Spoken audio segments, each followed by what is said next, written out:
I went to see the ophthalmologist and she said, yes, you have a cataract, but you also have an eye condition called fucus dystrophy. And this is an eye disease. It's genetic and it can lead to blindness. And I'm recommending that you have 2 corneal replacement, transplant replacement surgeries. I was completely shocked to get this news.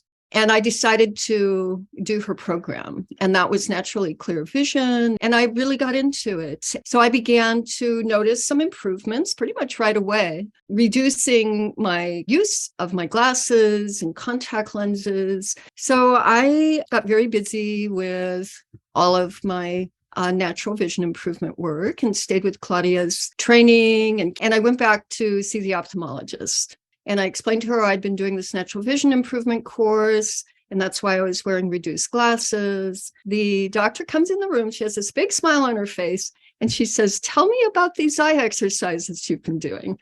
And so, of course, this was music to my ears. I said, natural vision improvement, Bates method. She said, well, your vision is great, and you no longer require this surgery.